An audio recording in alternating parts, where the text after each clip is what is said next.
This is episode 7 of You've Been Gilmored with Mary and Blake. I know how everyone else's life is supposed to fly by. Then someone turns and says, "What about you?" And I stand here, mouth open, mind blank. This should have all worked itself out by now. The map of my life should be clear and precise, with little red dashes and circles so nice, showing roadblocks and landmines. Oh, I am not unbreakable.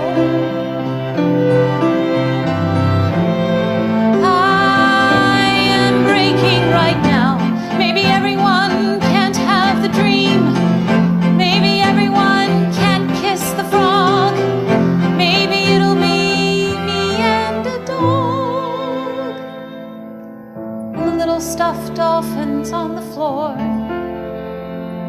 and a little dog adore. Oh, I am not unbreakable. I am breaking right now. I need to be unbreakable.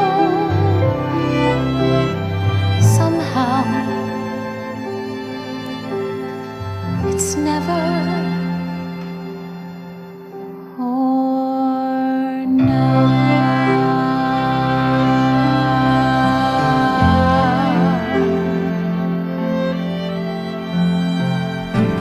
La la la la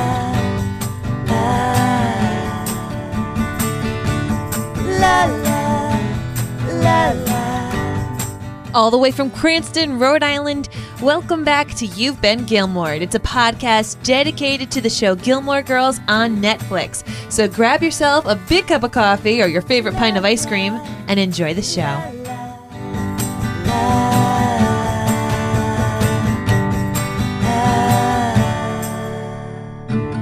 Hello, everybody, and welcome back. I'm your host, Mary Larson. My name's Blake, and where can I find somebody that just calls me Khaleesi and holds a umbrella over my head? I really need that. Right? I think it would be good for me, and I don't mind the gender thing, because Khaleesi, I'd be fine with that. Okay. I feel like it's more of a term of respect and endearment. Yes, I agree. Really, than it's not going to be me, Blake. In case you were hoping that I would one day call you my Khaleesi and carry a parasol over your head, I am sorry, but no. Why not? I've got my hands full with 2 kids. Fine. I'm okay with that. So we, of course, have rewatched Summer, the 3rd installment in the Netflix, series of Gilmore Girls. And this is quite the chilliest summer I could remember. Oh, my word. You are right on that one, girlfriend. And the funny thing is, you're right. It is set in summer, but it is when everything is at its darkest. Everything is at its most bleak. And it is fitting that this is when it is all happening. Yep. Because obviously you have to set up a conflict. I mean, you had the first episode where everything was great and everything was fun. It was great to have Rory back. We were in Gilmore Girls land. Rory's not back, Blake. If we learned anything in Summer, it's that Rory is not back. Listen, what I'm getting at is this. You had the first episode and it was fun. You got reintroduced to people. Then you had the second episode with a brewing conflict between Lorelai and Emily, and now everything is just. Yep. This is the emotional core of what the series is getting at, and why. Again, this is the reason why it exists, because it has to test each relationship between all three generations of Gilmores. And again, we're not having Fuller House syndrome here. Other than we're just here because of nostalgia. There's a real point to all this. Oh yeah, and it's stretching that out. But you know what, my love? before we get into the rest of the show, Yep. what do you say we just get into the GBG? Yes. Let's do it.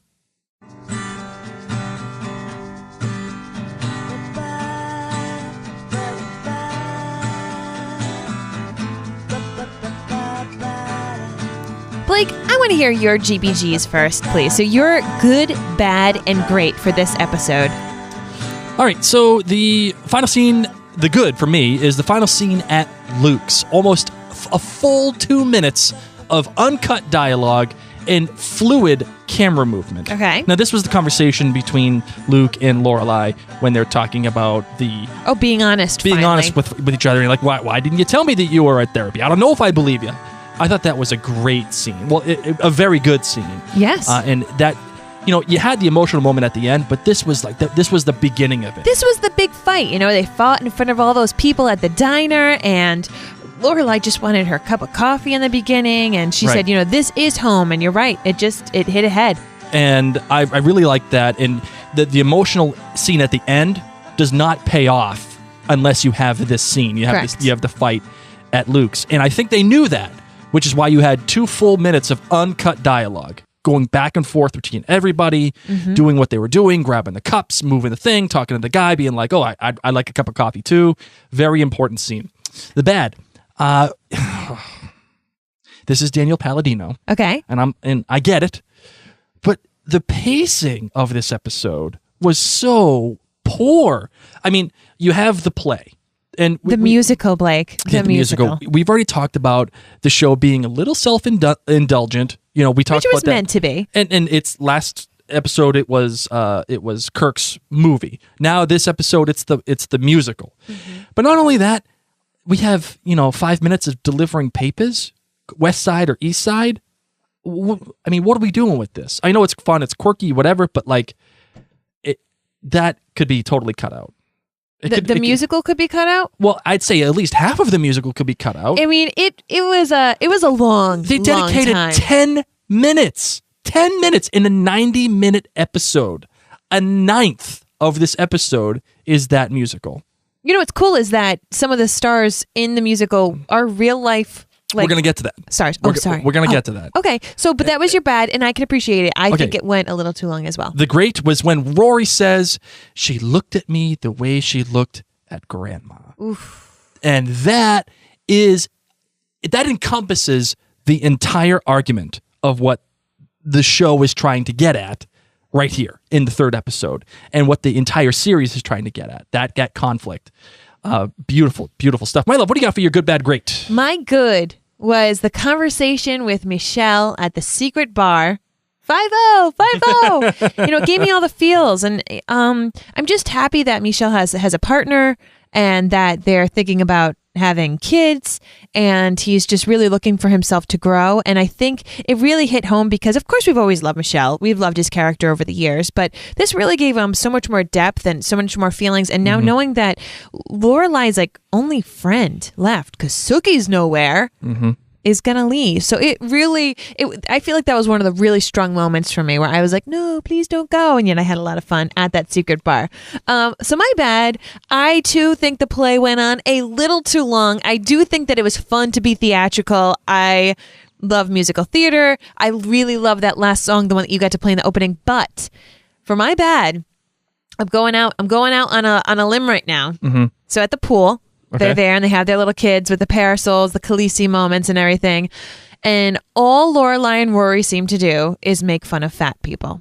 Well, no, that's not all that they're doing. A lot, come on now. Okay, but that was huge. Back fat Pat. But here's the thing. It just became fat shaming. And I'm just saying I didn't love that. I felt like that went on too long. If maybe Back Fat Pat walked by in a Speedo once and that's what they commented on. But these are 2 very skinny actresses. And listen, people of all sizes watch Gilmore Girls. I myself am not as svelte as one of these leading ladies, nor do I have to be because I'm not a television star. But it was just a few too many times where I was like, all right, we get it. You see people at the pool. God forbid, people of all shapes and sizes, skinny little Lorelai and skinny Rory can go to the freaking pool. If you don't want to look at people at the pool, don't go to the flipping pool. You don't even like the pool. Stop making fun of everyone at the pool. So that bothered me. Kid P. And then my great was the line that Lane said when Rory finally kind of breaks up, quote unquote, with Logan. And Lane is sitting down with Rory and she says, "This adult stuff is hard." Yes, it is. Isn't it? And that was this episode. That was like the quote that was this episode. This adult stuff is hard, isn't it? You know, you're constantly referencing the 30-somethings constantly.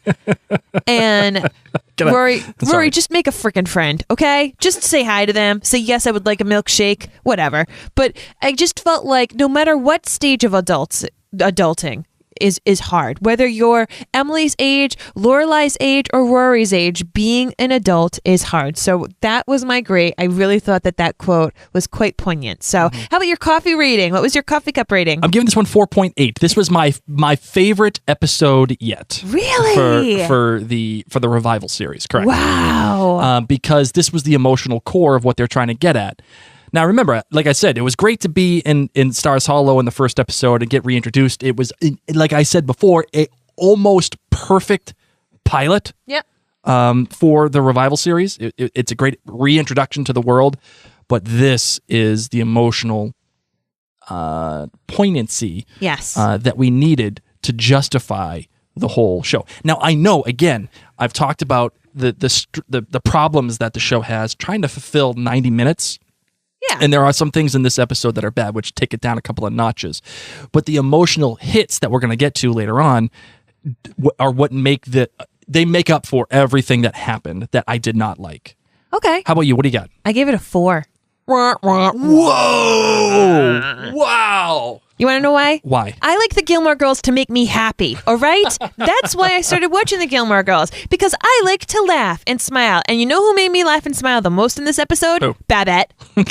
Babette with her, like, yelling in Luke's ear. Warn us! And, like, hitting on the actors. Babette had me this entire episode cracking up, but there wasn't enough Babette. Babette Total clam jam. to make, oh my goodness, yes, you know? She was a hoot this episode. But this episode was really heavy. And I agree with you that this was the emotionally weighty episode. And if you take it from that perspective, yes, this episode was stunning and amazing.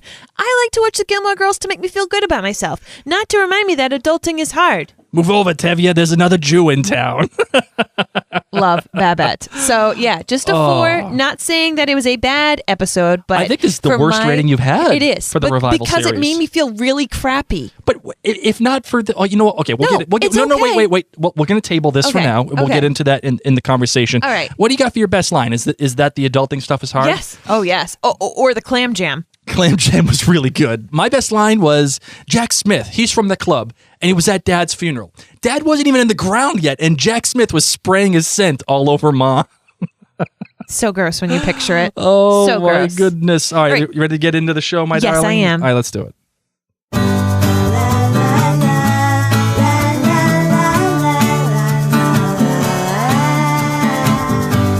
All right, so let's get into the details. Episode title, of course, was Summer, written by Daniel Palladino, directed by Daniel Palladino.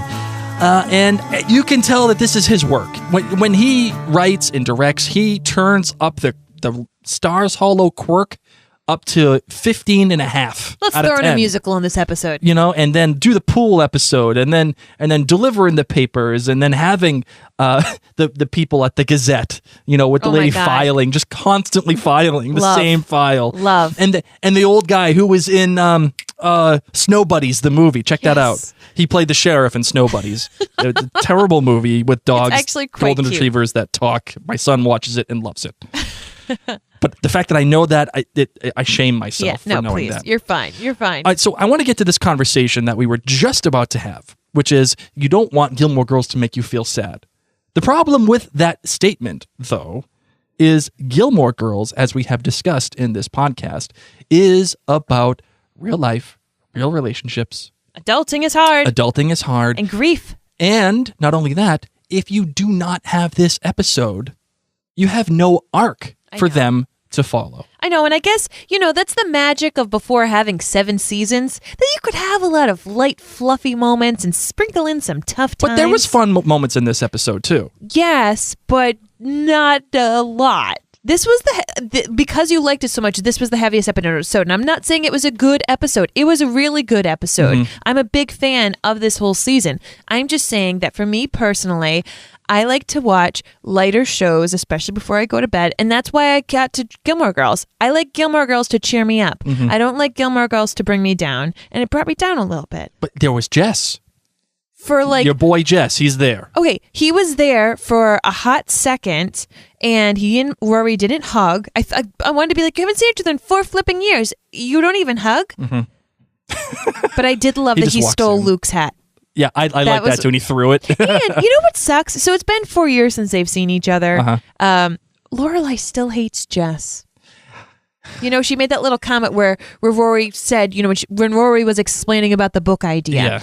And Lorelai, of course, was getting all huff and puff and saying, well, where'd you get this idea? And Rory said, oh, well, I saw Jess. And Lorelai right away bites off Jess's head. Can't wait to see what Jess thinks about me. Yeah, and I feel bad. Like, give Jess a chance. He's come a long way. But think of that, though. The writers must really love Jess because they give Jess the one thing that takes this series and then propels it even further.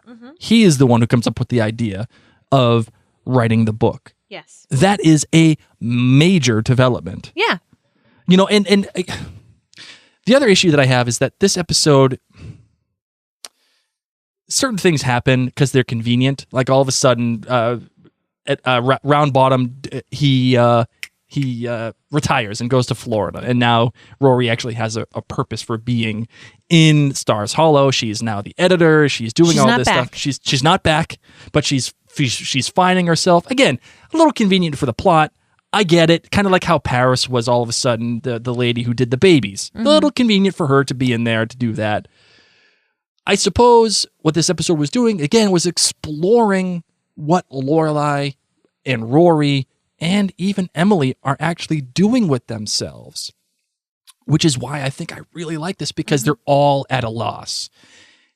Emily even hates her DAR meetings now. She's like, oh yeah, okay, that's great. Now, what a great find. Yeah, awesome. And she doesn't know what she's eating anymore. She's got a TV in the sitting room and she's eating on a TV dinner tray. She's waking up at 12 p.m. She's totally lost herself. I think she's more loosening up. Not losing herself, but more loosening up. And realizing that the pettiness of the Dar women, the daughters of the revolution, it's not that important, guys. And it's okay that you can sit and watch TV and eat at the same time. I didn't feel like Emily was losing herself. I just felt like let me say this. She's listless. Like she's given up on the therapy sessions. She's given up on pretty much everything that she really cared about prior to. And she is just listless now. And she keeps fussing over Richard's headstone. Got to get this right. Got to get that right. This is the 5th time that it's been screwed up. I think she's starting to find herself. She's not wearing a Candy shirt right now, getting rid of everything. That True. listless. Okay. This is, I think she's just reinventing herself and saying, okay, who am I now? Oh, I might be able to watch TV and eat at the same time. And maybe I don't need to worry about all these expensive women and XYZ. And maybe I could date someone. And maybe, I can try new food. I just saw it as, okay, this is another shot at life. Like, what is life like without Richard? I gotcha. And she's still, because she's getting dressed, she's back to fancy Emily. She does care about the headstone. So she still is particular in her own way. She still is quite a mean mom to Lorelai. Yeah. But I don't know. I feel like she's just reinventing herself. Oh, God, that conversation between the two of them in the kitchen yet again. Yes. When they were talking about Luke. And do you even ever talk to this so-called partner of yours? Oof. And she's like, yeah, we talk all the time. She goes, could have fooled me. What a bitchy freaking mom move. Again, I know I've said this, and I'm probably going to get in trouble for saying it one more time, But that reminds me of your mom. Let's just hope my mom never listens to this. And I don't mean it in a bad way, but the way that you two sometimes go at each other, it's those moments maybe that lots of just- women can say this. Oh, Lots man, of women dig can at you. Yeah, well, women know how to dig each other. Every woman is a especially- bitch. You got to stop swearing. I'm not swearing. That is a swear. Nah, you You're told not me using that. it in a dog. Okay. Okay. So there's a few things that I was like, come on, Logan. I'm upset with Logan a little bit here because he is the one who is perpetuating now this relationship. The Audette, the French girl, the French fiance, has now moved into the apartment. Yep. And Rory is saying, "Oh my God, what is this? This is going to be weird." And he's saying, "Well, it doesn't have to be. I can get you a hotel. Oh, Let me take your phone call outside." Like, this is a wife or a fiance's worst nightmare. Right. Oh, my honey takes phone calls outside. Hope he's not hiding anything. Well, he is. he is. He totally is. He's banging another girl. And he's not. He can't just let Rory go and say, "You know what? I am engaged." He's not being a bigger man, and he's not as lost as Rory. But He has Laura- underwear. But but Lorelai also says it too. Rory cannot quit him either. Yes. Is there something inherently wrong with this relationship that Lori- we shouldn't want to succeed? We shouldn't want to see Logan. They both just need Lipitor. That's really what's going to fix it. Thank goodness. That was a close second for me. Yeah, we have Lipitor, so we're going to take care of this. Oh, lame. You know what makes it harder too is Paul. What's his name? Peter? Paul? No, Paul. Yeah. no, it is Paul. isn't it Peter? I think it's Paul. The fact that we don't Break up remember with his P. name.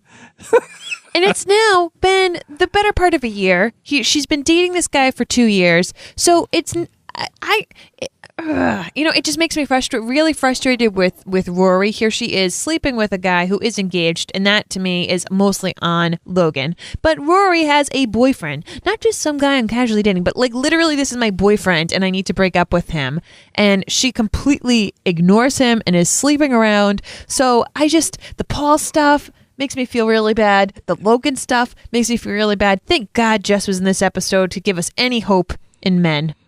It makes me wonder if they have future plans for Jess. If they have a second series, is Jess going to come back?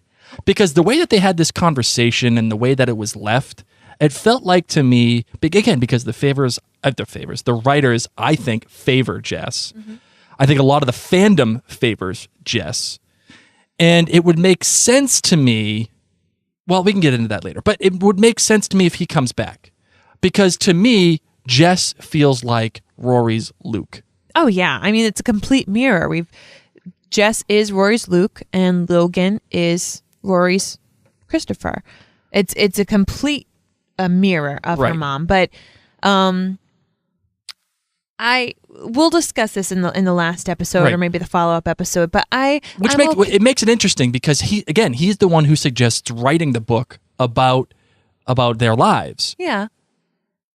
He's the one who's giving her an honest mode and an honest motive. But I'm glad it was life. him because other people might. Rory doesn't let people in. Look at how she's been back in Stars Hollow since the fall. Mm-hmm. It is now the summer. She's denying that she's back. And here are people who are trying to befriend her, the 30-something gang, which, whatever, you're not down with. The 30-something gang was probably my favorite part of this entire episode. I mean, other than all the heavy stuff. And then the parents of the 30-something gang trying to get after Lorelai. We just get together, on a weekly basis, and we talk about potential jobs for our kids. Clamp their resumes. I kind of want to be like, Rory, stop being a snob. The problem is the 30-something gang is probably more true for a lot of people than they care to admit. Oh, yeah. I agree. So, I don't know. This was a tough episode. I just was unhappy with a lot of people, a lot of things. Lorelai, of course, at the end, deciding she needs to go on Book Wild, of course. Just breaks your heart. Just really I just feel so lonely in this episode. I feel lonely for everybody. I feel like all three of these women have pushed away they pushed each other away. Exactly, and that's all they have. I mean, when you really think about it, what you have is your family. I mean, Emily doesn't push away Rory. She pushes away Lorelai, who in turn, in and of itself, is kind of Rory. Yeah. But then Lorelai does push away Rory too. So that's another heartbreaking thing. You know, as a mom, if Felicity came up to you and said, "Mom, I want to write a book about us, and I'm going to talk about all the things that you've done wrong and that you did right in our relationship, including the fact that you left me in a box somewhere at the store," would you be okay with that? Well, I'm a blogger, so I've pretty much put everything out in the open No, but for that's under your control. Yes. If she... Oh, no. I would be... Like, if my mom, for example, wanted to write a book about all the nasty things I probably did as a teenager, no, I'd feel mortified. I mean, part of me would be like, well, probably no one's going to read it, but no, I can appreciate. And I don't know. This episode was just tough. Everyone's lonely. Everyone's very self-absorbed. Mm-hmm. Like, really self-absorbed. And I think that that's what Lorelai was trying to say. Like, whatever. And I hated and loved how she kept calling Rory kid. Yeah. I hate when people call me kid. She even texted it to her, too. Yes. You know, "Hey, kid, wait, are you coming into the house?" Yeah. And Rory even said that, like, "Don't call me kid. I'm not a kid anymore. Yeah, I'm 32. Yes. That whole final scene at the graveyard, and again, and this was also kind of representative of what was happening in their relationship. They're at a graveyard. The dead have no ears. That's what she says. Yet, they're not listening to each other. Their relationship is about to die if they don't fix it. I mean, it's kind of hard to say that their relationship is going to die, but it's dying. Yeah, they're at a graveyard talking in front of their grandfather and Lorelai's father. But really, really amazing stuff. This was the emotional punch that I feel like we needed. Yep. And I really appreciated that. It just made me very sad. So I'm glad that you needed it. I need to go watch Harry Potter. And the Sorcerer's Stone. So don't watch anything after 3. You'll just get sad. So there's a lot to mine here, guys, and I think we're going to cut the episode a little short. And the reason why we're cutting it a little short is because I think we're going to have a longer episode for fall, and which is the finale. And I think the points that we want to talk about here are more germane to the conversation in fall as opposed to just analyzing them. Germane. Yeah, you like that? SAT word for you. They're more germane to winter. I'm sorry, more germane to fall and having a broader conversation. There are, however, some things that we did want to talk about, which we have just gotten into. But for now, my love, what would you say to actually getting into some trivia? Bring it. I love doing the trivia for this show. This is one of my favorite things on the planet. If you're out on the road. All right, my love, what do you got? Okay, so in the beginning of this episode, Lorelai can be seen reading the book Wild, and then later, she is going to do Wild. Well, the book version, because it's more pure than the liberties were taken with the movie, obviously. According to the article, Rory reads from the Gazette, at least at the time of her arrival to Stars Hollow, the then unknown Lorelai was actually identified as Lorelai, but instead of with an E-L-A-I, it's A-L-A-I. Oh, so they misspelled her name in the Gazette back in the day. Yes, they did. Sophie, who was played by Carole King, who's singing this song? Yeah. offers to play her song for the play. However, Taylor tells her that her song isn't catchy enough. So here's the fun thing. That song that Sophie tries to sing is I Feel the Earth Move, which is an original Carole King song, and it was a huge hit. In fact, it's one of her biggest hits that she's ever written. And he says, yeah, it's just not catchy enough. I loved Sorry. it. I like that too. So in addition to providing a timeline for the 4-episode narrative, the names of the episodes winter, spring, summer, and fall are also a tribute to songwriter, as the aforementioned Carole King. King, who both co-wrote the song Where You Lead, which is obviously the song you just played. She actually co-wrote the song You've Got a Friend, which was performed by James Taylor and also Carole King herself. But the reason why I'm saying this is You've Got a Friend contains the lyrics, you just call out my name and you know wherever I am, I'll come running to see you again, winter, spring, summer, or fall. All you have to do is call and I will be there. Yes, I will. You've got a friend. Winter, spring, summer, or fall. Dun, dun, dun, dun. All you got to do is... Oh, all you have to do is call. Yeah. So there you go. There you go. All right. Berta is the only maid Emily is ever going to keep for more than one episode. So if you go back throughout the 7 seasons, Yep. there was never the same maid. So Berta, you know what? Long lasting. The History of Stars Hollow, a musical, which in the world of Gilmore Girls, A Year in the Life, was produced, directed, and written by Stars Hollow's town selectman, Taylor Dozy, was actually written by Janine Tesori, the Broadway composer who co-wrote such musicals as Fun Home, Violet, Caroline, or Change, and the thoroughly modern Millie. And the stars, as this is what Mary was getting to, the stars of the History of Stars Hollow, a musical, Christian Borle and Sutton Foster, are actually both real Broadway stars as well as ex-spouses. Ooh. Borle won Tony Awards for Something Rotten and Peter and the Starcatcher, and Love that Foster show. won Tonys for Thoroughly Modern Millie and Anything Goes. Love. And Foster has a history of working with both Janine Tesori and Gilmore Girls showrunner Amy Sherman Palladino. Foster was a lead in Sherman Palladino's post-Gilmore Girls show Bunheads, and she starred in the Tesori musicals Thoroughly Modern Millie and Shrek the Musical. Imagine that. Like, they actually had real people singing these songs and doing that, and it was written by somebody who is a real Broadway person. By the way, Perfect. can we talk about the kid who was the director of Who once lived in Brooklyn. that was his one thing that he actually did in his life. He actually lived in Brooklyn. And Loved it. And he just skulked in the corner. So here's another fun fact. Yep. Lane is now currently living in Sookie's old house. So so we thought about that, and we're like, that feels familiar. And imagine that she actually is living in Sookie's old house. My love, what do you got for the final thoughts of this episode? the penultimate. Feeling all the feels. And I need to feel better. So we've had a good jumping off point, and now it has led to the actual meat of the series, and now they have to capitalize on this. They have to capitalize on what Lorelai's actually trying to do, which is to change her life and discover who she is, because it is now or never. Yep. And I really hope that they give us something to really chew on in fall. I imagine that they will, and hopefully they wrap it up. But it could go in whole different directions. So, my love, are you ready to close out this episode? You bet. Let's do it.